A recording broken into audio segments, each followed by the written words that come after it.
Good afternoon. This is the House Appropriations Committee. It is Friday, January 30th, 2026. It's just after 2 o'clock.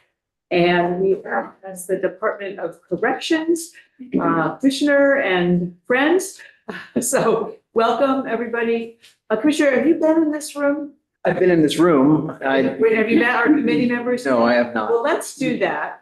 And then we'll have you all introduce yourselves and then you can start on your budget. So the first one is actually the fellow online. So Dave, do you want to start?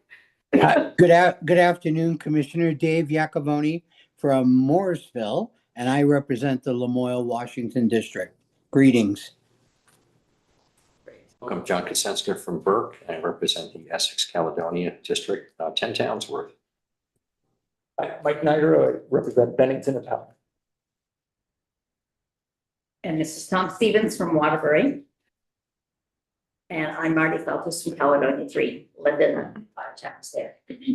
I'm Robin Shy from Middlebury. Tiff Lilly from Burlington. Trevor Squirrel, Underhill and Jericho. Wayne Rush, Highgate, Franklin, Berkshire, and Richford. Hi, I'm Mike Murphy and from the Wyndham 4 district, but in Wyndham County. It is a pleasure to meet you and to re-meet those of you who I have met before and worked with before. And thank you very much for having us today. My name is John Murad. I am the interim commissioner for the Vermont Department of Corrections, and I have brought staff who actually know what they're doing and talking about with me. Marlene Petit, Executive Director of Finance for Corrections. Hi, everyone. Kristen Calver, Deputy Commissioner of Corrections. Welcome to all of you. Thank you.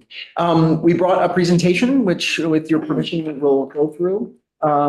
If we have a person here working our slides who's acting as our policy person today. Jenna, can you go through the first one? These are our mission and our values. These our vision and mission and values were created under the previous commissioner, Nick Demmel. And it was a long organizational effort that was really one of the first in certainly institutional memory as far as creating these. They were created in conjunction with all members of the department and really do reflect, I think, the organizational direction and where the heart of our staff is. This is an overview of the system, and many of these are things that I did not know. Previous to this job, I was in law enforcement for more than 20 years. I was the chief of police in Burlington most recently, and I certainly had experience with corrections sort of from the front end of bringing people to correctional facilities, but I didn't know much about Vermont's system. And I've learned so much over the past 6 or so months that I've been with the department. All of which have impressed me greatly. The quality of the staff, the efforts that the staff make, and the scope of this department. It is one of the largest in the state by head count with regard to personnel, and it has an incredibly important remit. We sit in the Agency of Human Services, and we're the only correctional department in the country to do that. And I think that that's really important with regard to where we are philosophically and where we are with regard to our direction. We are not a part of the Department of Public Safety, as is the case in most other states. We're not a standalone entity, as is the case in many states. We alone, among all states, have our seating under the Agency of Human Services. We're also a unified system, and in that we are like only 5 other states. And what that means is that Vermont does not have sheriff's jails. So in addition to people who have been sentenced to a term of incarceration by a court, we also have people who have not yet been sentenced, who are detained awaiting sentencing. In most states, those would be people that would be remanded to a sheriff in a jail, and they are there for anywhere from a few days to long periods of time, and maybe a very short, less than a year usually sentence of incarceration.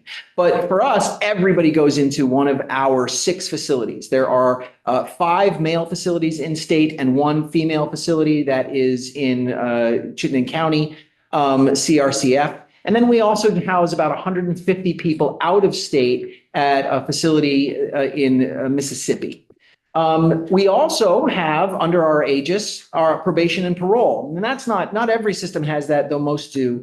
That means that the people who supervise folks after they have been released from incarceration, if they're still under a period of supervision, or if they never actually go into incarceration, but are instead given probation by the court, are handled by these 12 district offices, which are scattered around the state as that map shows. And we have about 4,500, 4,700 people under supervision. It's 45 and it's about 47 if you include people who are currently absconding and are not, we don't know where some of those folks are. I'm going to pause you for one second because I have been remiss in also including that we have Representative Sweeney from the Corrections and Institutions Committee. So Sean, if you have questions along the way, feel free to raise your hand and we'll get my attention and I'll call it.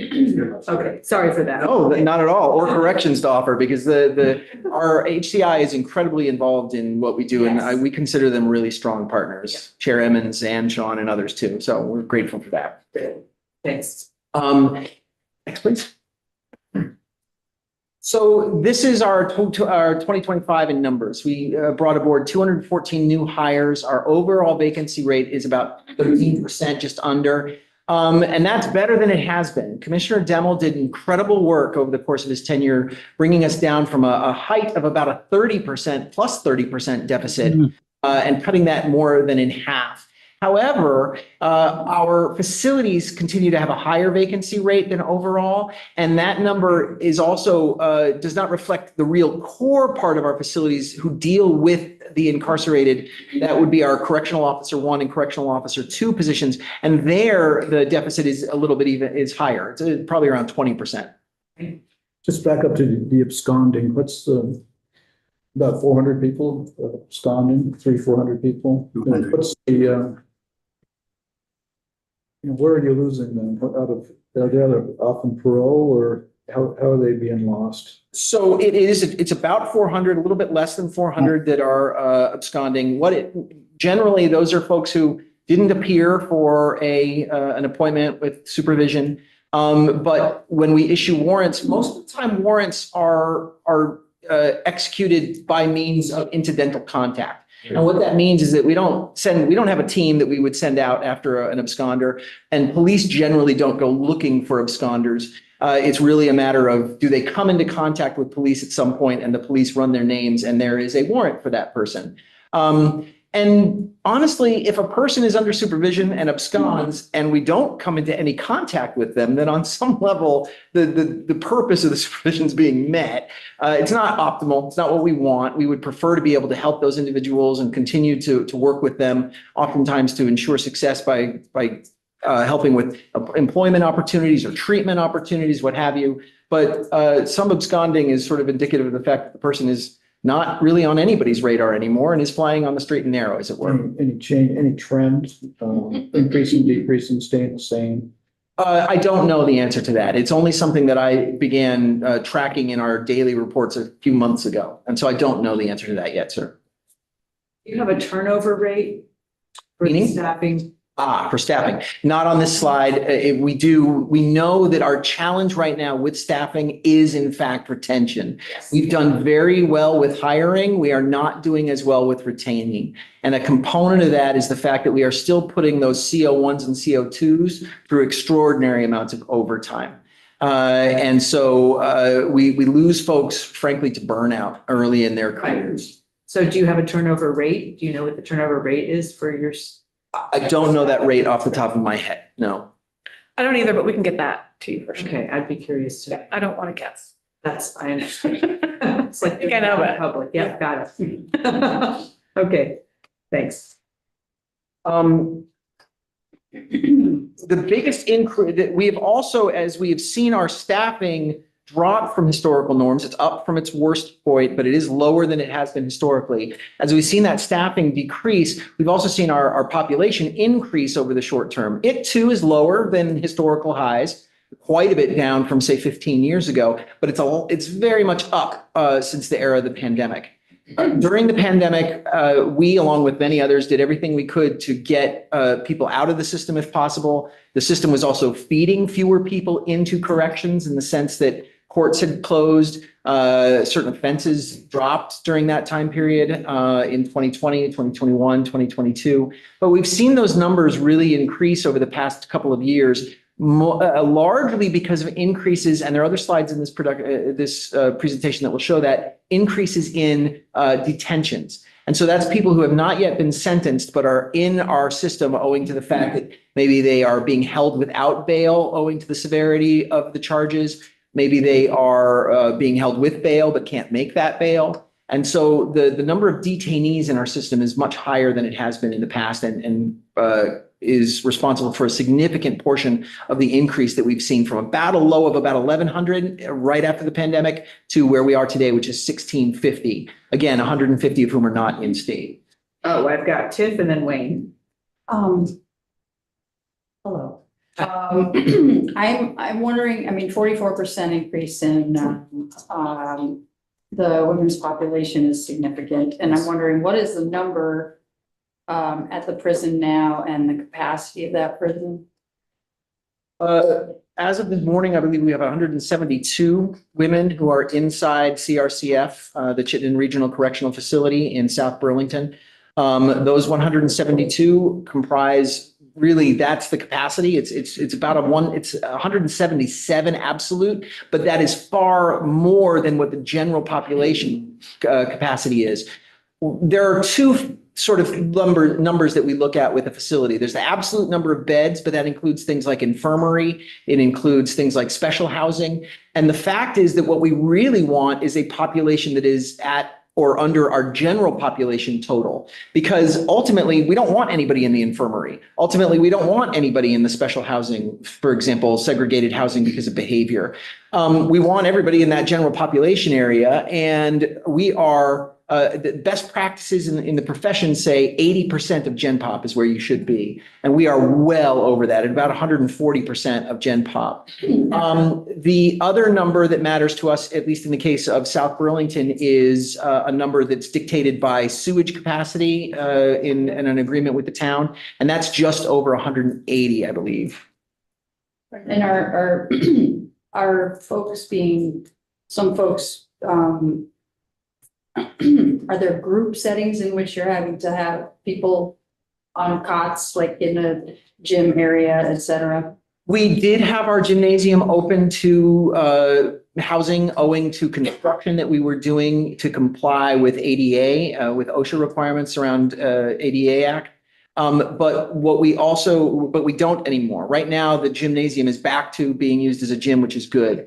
However, we do have units where we have additional beds that have been put into the unit that aren't part of the regular construction. They're beds that are temporary and can be inserted. They sit on the floor, and they do constitute a crowding situation that is not optimal. We desperately need something that the legislature has authorized, and rightfully so, which is a new facility for women.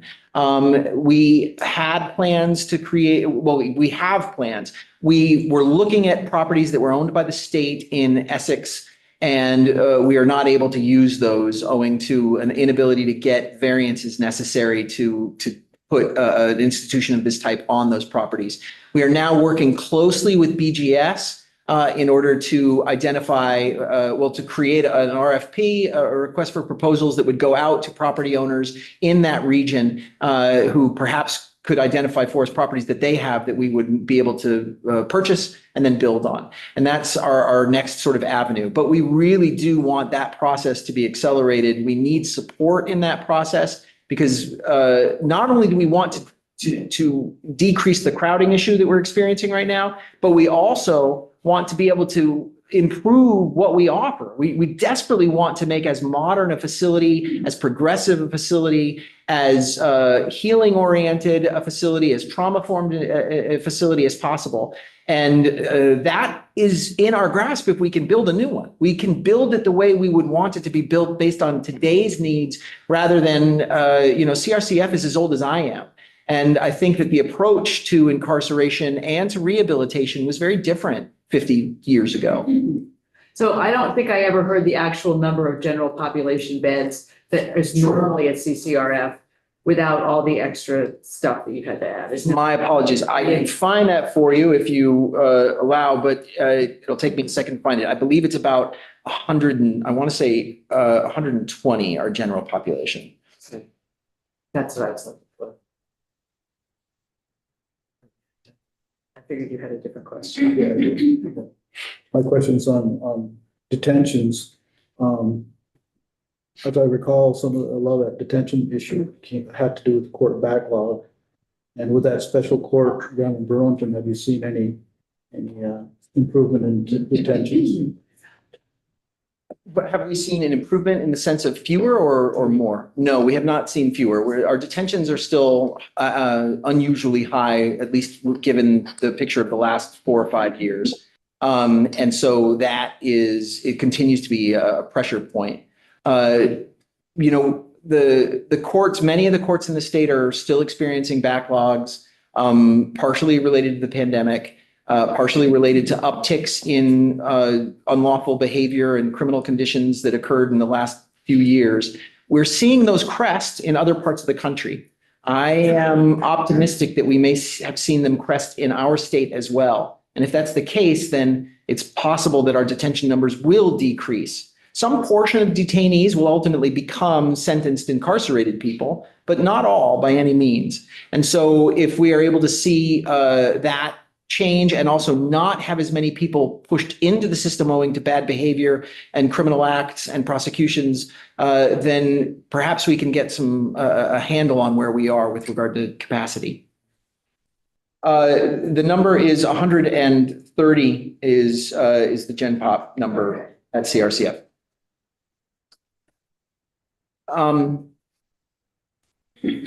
Next, so these increases are reflective of significant changes in I think the overall picture of crime in Vermont over the last few years.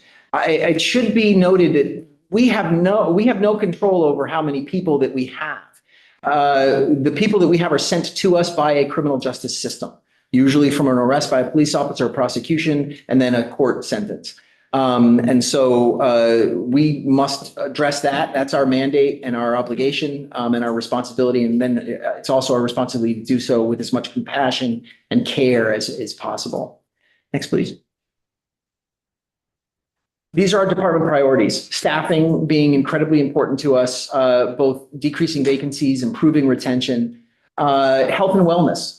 We've implemented a new program in which we will be able to keep people on a hiatus status of Medicaid while they are in our custody and then get them quickly enrolled basically before they're released so that we can have a much warmer handoff than we've had in the past with regard to the things that Medicaid could provide, treatment, medicine, et cetera. We are working on enhancing our treatment options with regard to substance abuse inside our facilities. We currently obviously offer MAT or MOUD, and we have been for a long time. The state was a pioneer on that. I think that's something that Vermont can be very proud of its role in that, but we are also looking to say what else can we do beyond medical amelioration through Suboxone and other medicines, but what can we do also for treatment, including various kinds of therapeutic treatment. And enhancing that and expanding that is something that we are working on now. That's a goal for us this year. That includes working with our provider partner, WellPath, to hire clinical personnel. And right now that's going to be focused on CRCF, Chittenden Regional Facility for women, and Northwest Facility in Swanton, which is a male facility. But it's ultimately something that we want to see available everywhere. We are working hard on issues around equity, around justice, and that includes partially staff retention. It includes issues of making certain that our internal practices are equitable. We've instituted under our new strategic plan created by Commissioner Demmel, a way of reviewing every policy through the lens of whether or not it meets these needs. And then modernization. And modernization obviously is something that we're very keen on doing, both with regard to policy, but also with regard to technology. And that has impacts. We're working on camera rollouts and certain capital construction plans. But we're also working on body cameras and rolling those out currently on supervisors. We're working on determining whether or not there are efficiencies that we can realize in our computer systems, et cetera. Our current operational management system is actually pretty old, and it's time for a new one. So we are working on that plan as well. Yeah, in terms of employees, my understanding in the past is that prisoner complaints against staff result in staff being taken offline for durations of time until those things are resolved. And I understand Human Services deals with those complaints, not you folks.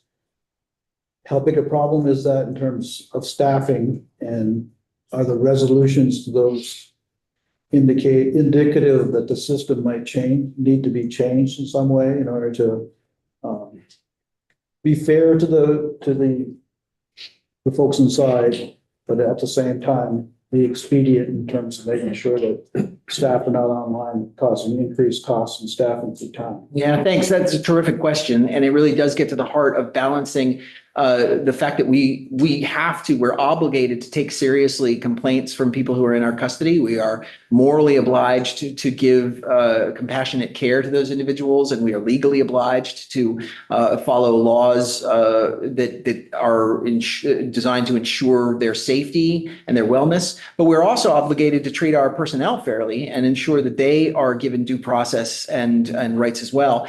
One thing that really doesn't come into play when we evaluate those kinds of situations is whether or not that's going to leave us shorthanded or more shorthanded in a particular space or not. That is not the consideration. The consideration is the nature of the allegation, the credibility of the allegation, the risk that's posed if the allegation were to be shown to be true, and then the continued risk. Is this a behavior, for example, that's alleged that is really negative? If we have somebody who is not, if we have an allegation that an employee is not treating incarcerated people fairly or is abusive, that's unacceptable. And if we have an allegation that's coming from somebody who's made multiple non-credible allegations, then that weighs in that as well. But we are not the only people that make those determinations. We do work with the Department of Human Resources closely in order to make certain that we're being fair in those cases and treating everyone equally. So you think that system's working well? I think that system can be improved in the sense that we want faster outcomes. We want to ensure that every outcome is fair. And to the extent that sometimes they're not as fast as we would like them to be, it is because we are trying to make them as fair as possible and as accurate as possible. But that can leave people sitting for too long. And getting the right outcome, it is not dissimilar to the old business maxim, which is, cheap, fast, or good, pick two. And so that's true in a lot of ways. It's true when you're looking at a new product. It's true when you're looking at whether or not how you're handling a complaint against an employee or a disciplinary process. By the way, I did find the turnover rate because I looked at the workforce report that we just talked about last time, and it was 25%. Okay. 2025. I was thinking 30, so I guess it wasn't too far off, but Yeah. I found that. Yeah. So it has 4 years of it in the workforce report. So it kind of went up in 2025 over 24, but Yes, hopefully that will go down. we're hopeful. Yeah. Okay, continue, please. Thank you. Do you want to have body cameras? Oh, do I want to talk about it? Yeah, our body, as opposed to, which one? Just in response to Faith's question. We are rolling out body cameras on supervisors. We're hopeful that that too will provide additional information in order to make complaints, to get to the heart of a complaint better. If a supervisor responds to an incident and is able to capture video that is able to prove one side or the other of that allegation, that's very helpful. Certainly in policing, we got to the point where body cameras were integral to many investigations, really, really important, to the point where I would venture to say that most police officers who wear body cameras would no longer go out without body cameras. Thanks. Next, please. So these are pictures of our population over time. They're stacked in the sense that the numbers are sort of up on top of each other. And you can see there in the one that is on the left-hand side of the screen, the real increase in the detainee population. It's as high as it's ever been. And that even goes back to days when the overall population was much higher than it is today in the 2000s.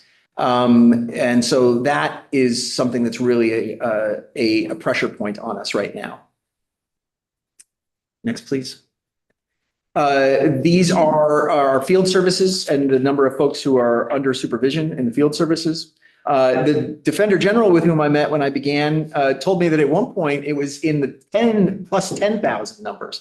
I think he actually quoted a 20,000 range in the early 20th century, but that would have been pretty extraordinary. It's going up. We obviously want to be able to control this as well. And yet one part of getting folks out of the carceral system is to get them under supervision. So these numbers tend to go up when the population is going up. Yes. Just a quick question. In the women's facility, what's the percentage or what are the numbers for detained population? It is 50-50. That's fine. Okay. Wow. And that really is unprecedented in people's memory.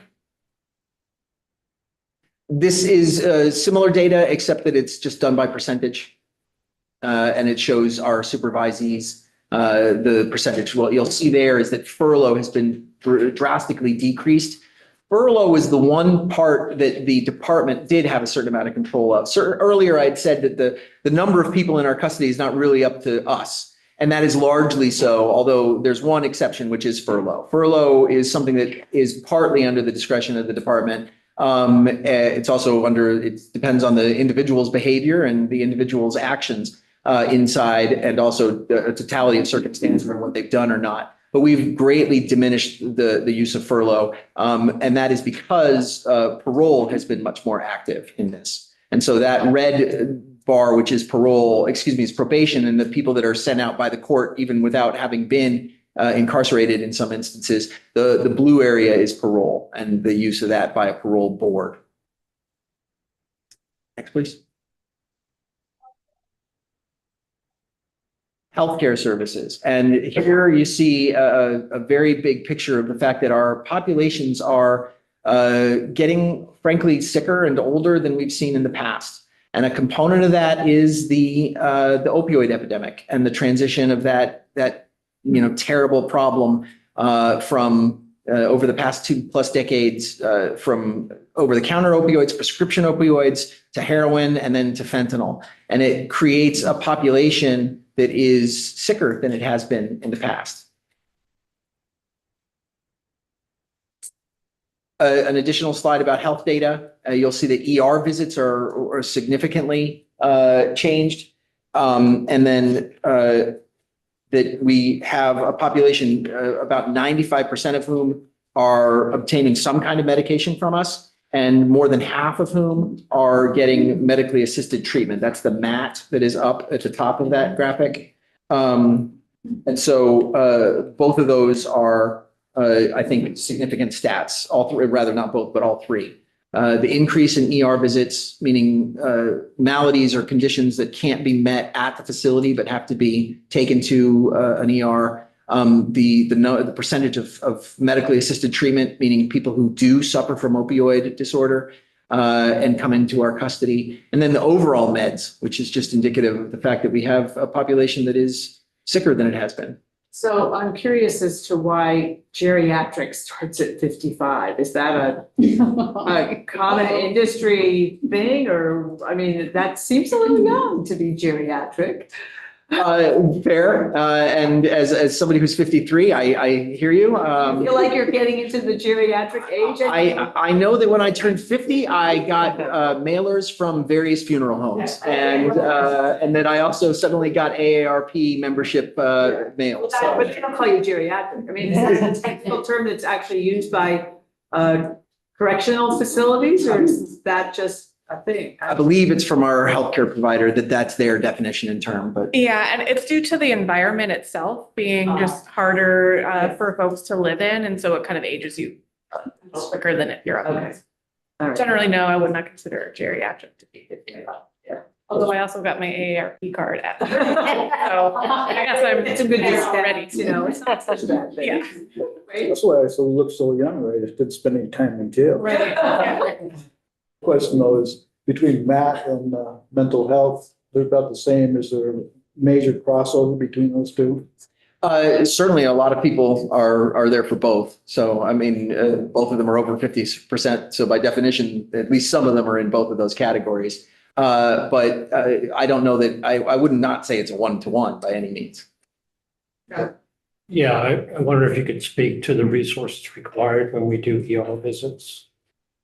The resources required for a visit to the ER, they are not insignificant. It means taking a person off. It means that a single individual is now tasked to a single incarcerated person. And that is not the kind of ratio we really need, especially when we are experiencing staffing deficits.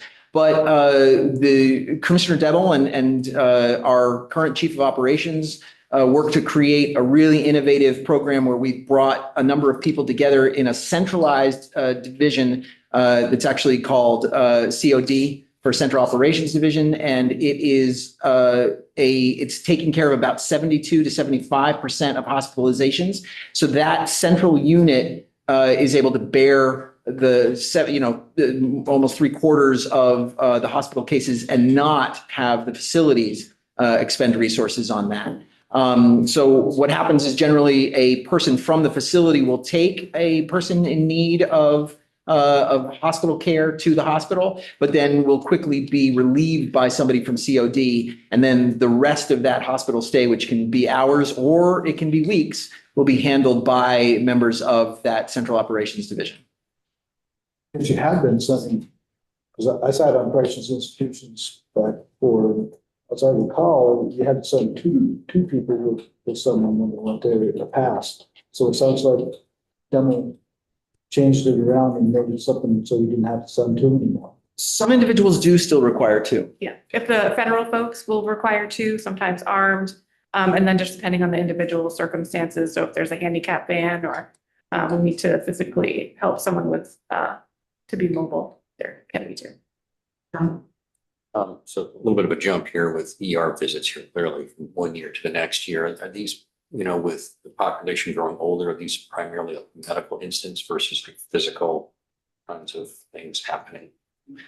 I don't know that we have data on that, but I would say. I think, if you look at it in comparison to chronic illness of 78%, I think that's the majority of it. And just out of abundance of caution, if our facilities aren't equipped to deal with that certain person's condition, then we default to the ER visit just to make sure. Yeah. And certainly the population getting older combination. Next slide, please.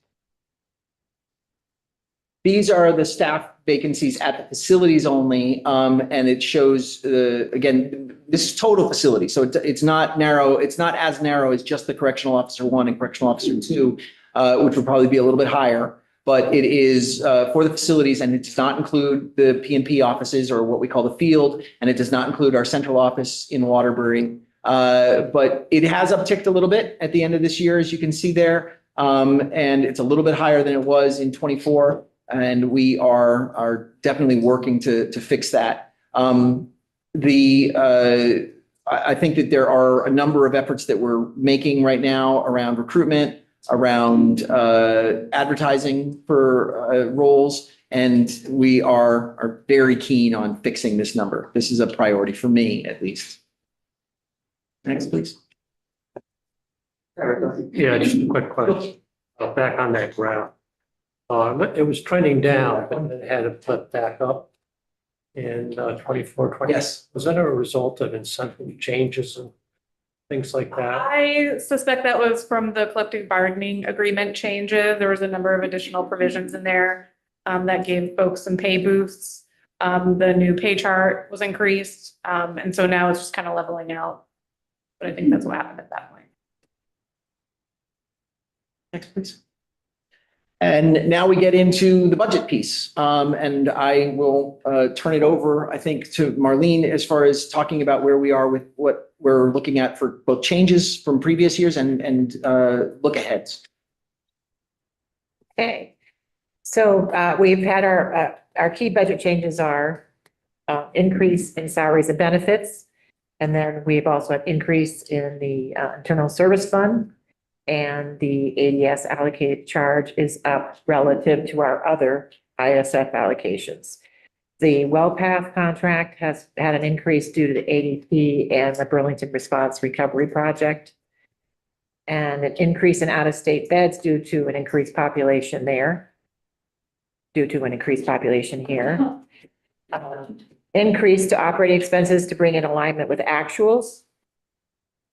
Increase to transitional housing under justice reinvestment.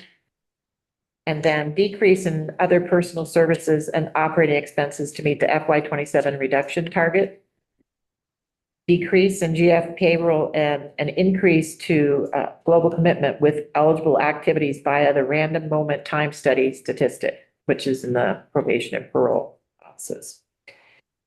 Decrease in general fund for justice, reentry, Medicaid, and the offsetting increase to the global commitment fund. Did you eliminate any programs? Did not.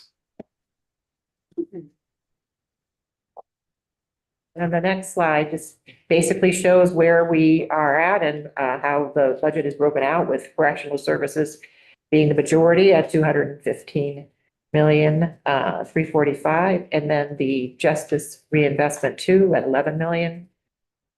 Administration 6.5, education 4.4, and then out-of-state beds at 4.1.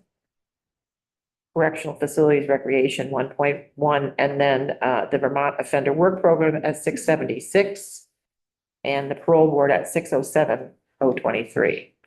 Where is the, is it WellPath, the contract, the health contract, is that in with correctional services?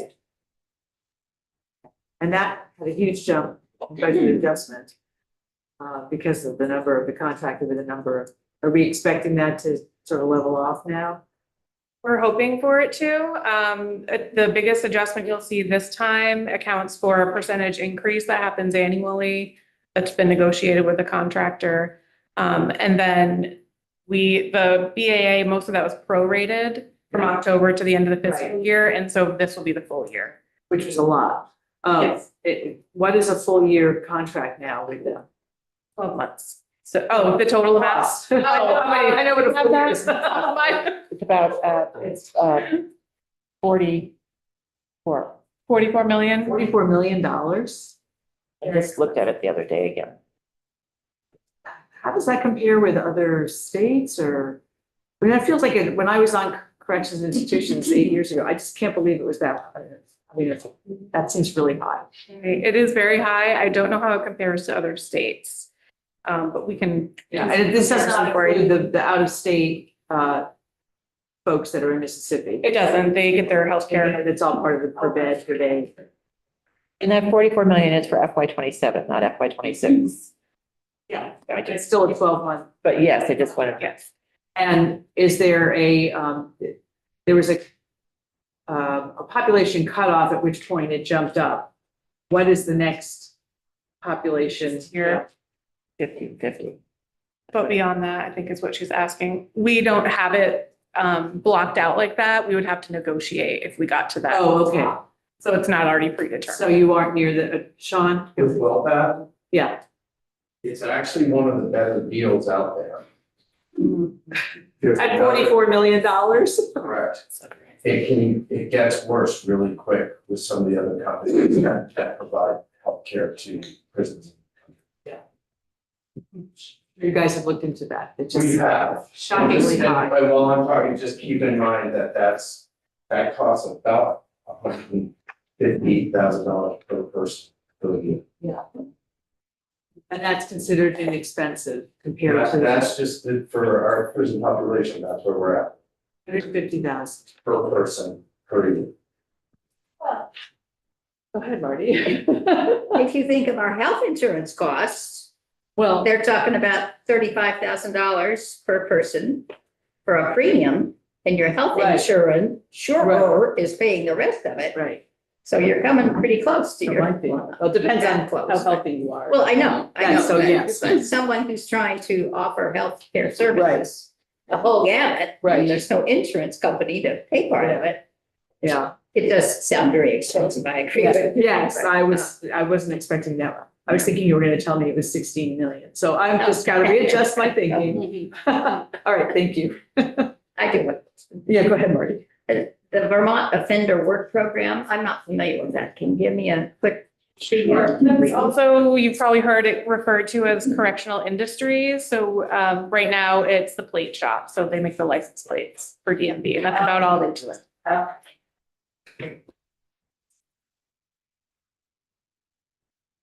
The next slide is the budget overview. The total budget increase is 13,272,275, which is a 5.75% increase over last year's total appropriation. The total general fund increase is 9.660546, which is 4.37% above last year SFY 2026 as passed of 221,183,300. This year's budget, total FY 27 budget as presented is 244,149,293. The general fund total is 230,843,846, which is 94.6% of the total budget, which it actually was about 95% last year. It dropped slightly because I think the global commitment. So what's the percentage of general fund increase is 4.37? Yes. Got it. And then special fund total is 0.9%. Interdepartmental transfer is 0.2 at 545,099. The internal service fund is 676,463, which is 0.3% increase. The federal fund is 581,790, which is a 0.2% increase. Medicaid Global Commitment Fund is 1,907,740, which is a 0.8% increase. And the Investment Global Commitment Fund is 7,513,702 at 3.1% increase. Yeah, I guess I'm not familiar with the Investment Global Commitment Fund. Is it tied to the 1115 waiver in that program? That one is for the probation and parole officers. We spoke about the random moment time study. And what that does is be able to quantify the number of hours that they're working on Medicaid eligible activities. And so we have that time study in place to validate those hours. And what we've seen since we put that in place is that their eligibility has increased. And so we've been able to leverage more investment dollars. So the 2.5 million, which was in the budget adjustment, that's the same. Correct. Same thing. Yeah. Nice that you were able to use some of that. Yes. Okay, we certainly don't need to go through all of these. Yes, too. Well, I'm just building on what our chair was saying. I don't think we need to go through all the personal services. But I just want to step back. And you have contracts with a number of agencies for different kinds of services. Many of those agencies community-based, and I'm just wondering, have you cut any of those programs in this year's budget? There are two downs in correctional services in section 338. What those are doing is refocusing the work. So we're not cutting back on the activities. We've just laid the groundwork in previous years. And so now we're kind of moving ahead, having laid that foundation, but don't need the funds any longer in that same capacity. Can you just say what those are? Yep, it's Gray Media or WCAX. And then it's called Intentional Revolution, I think. Evolution. Evolution, excuse me. That's okay. That's the second one. The WCX is for advertising, and we have other funds throughout our budget that also supports advertising. The Intentional Evolution, that she helped us develop some of the DEI kind of initiatives and frameworks that we have in place. She's also developed a training at the academy that she delivers, which is fabulous. And so we just have the groundwork laid and didn't need the extra funds. But no other programs as far as like service delivery. Within facilities? Within anywhere.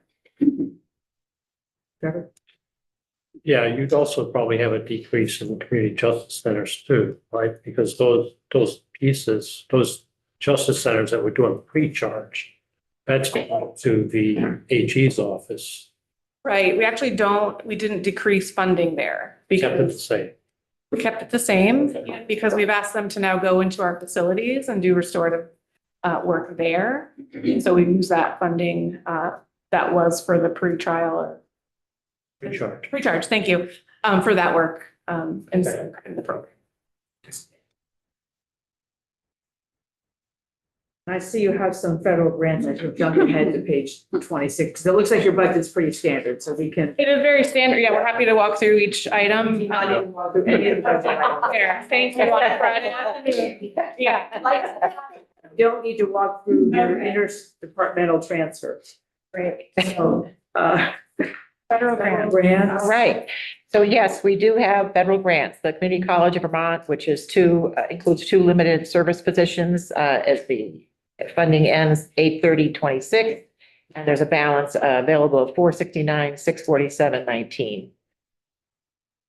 And then the Prison Rape Elimination Act reallocation, which ends 10/31/26, and the balance is 22,117. So these are monies that you could reallocate elsewhere, No, these are grants in progress that we're using. that you're losing. We're using. They're still Use it all. using. Sorry. Yeah, And then when they end, they end. correct. Yes. Okay. And then the Second Chance Grant, which is for improving reentry education and employment outcomes, vocational training model services, which ends 9/30/26 and has a balance of 490,689. So when these end, what you expect to fully use the federal funds? Yes. And then,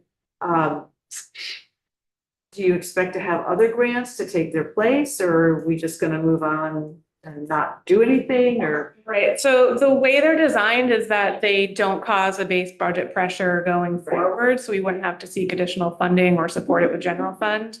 What they do is help us stand up programs that are self-sustainable, particularly in the Second Chance Act. We've been working pretty closely with DOL on certain initiatives in that space, just to connect people to viable employment, training pre-release in our facilities, and things of that nature. The Prison Rape Elimination Act reallocation was funds to help us remediate some issues that were found in our audit in the previous year. And so no additional funding will be needed beyond that. The Community College of Vermont is a congressionally designated spending package from Senator Sanders' office. That is for education, secondary education for incarcerated individuals and staff and dependents. That does end, but we are working with CCV to try to find additional funding to support the actual classwork itself. And if you don't, are those 2 limited service positions gonna be? They would, yes, they would. Go ahead. Not necessarily related to these grants, but the discussion about education. Does the Community High School of Vermont still exist? Yes, it does. And in what format? Yeah, in the same format it always has. So they offer a high school education diploma program and also GED services, depending on the individual's needs at the time. They are in section B3. 30 something. I think they're told, but yeah. Yeah. Policies. Those are employees of the department as Yeah, opposed to E337. CCD, which is a partnership. Right. But they're employees of the department that you have in each of the various locations? Yes, that's correct. Persons, you may have 6 or 7 people, or 10 or 12, whatever. Hopefully that many. It depends on how folks come to us and where they're at in their education at the time, but that's been a fantastic program. And then we're also trying to expand the educators' capacity into vocational training opportunities, just to kind of fill gaps there and also be able to offer that bridge into successful communities. And then you have something from Senator Welch, which is in progress, and when do you think they're gonna hear about It that? is in progress. We did actually get an acceptance or award letter this week. So we're kind of working out the details on that. We're very excited about that. Yeah, congratulations, that's great. The next slide is about the Vermont Medicaid Reentry Project. And that it was a 1965 Social Security Act, which explicitly prohibited incarcerated individuals from receiving Medicaid except in rare cases. And Vermont received approval from the Biden administration in 24 to pursue it, the 115 waiver, 1115 waiver. And then the initiative is driven by AHS interdisciplinary team. The implementation did begin January 1st, 2026, and Medicaid restarts 90 days prior to release. The program is currently serving sentence population, current reinvestment funding, Vermont Chronic Care Initiative staffing to provide care management, federal capacity building funds to modernize MMIS, which is the DEVA claims processing system.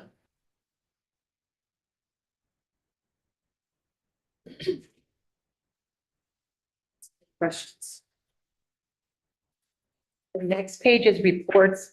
We had one other report, but I was informed by Haley that that was extended, that there was a deadline extension. Yeah. So that's why there's only this one, which was done on December 1st. I don't know what AWP is. That's the Vermont Offender Work Program. Yeah, we had requested funds last year to fill the deficit that existed, just that had built up over time. And so a report was requested to address that, how it came to be, and what measures were put in place to keep that from happening again. So that's what that report. Solve the problem. I think so, yes. Appears to be. Yes, we're all steady and it's looking just fine. Great. Yeah, we'll stick you on a few other funds. So this is Trevor's budget. Anybody else have any other questions or anything else you all need to tell us at this point? Thank you very much for coming in. This is very helpful. And thanks for the work you're doing. So we'll see you around and we'll be in touch if we've got more questions. Thank you. Thank you. All right. Committee, we have one more at 3 o'clock, so let's take 7 minutes and then the Lieutenant Governor coming. So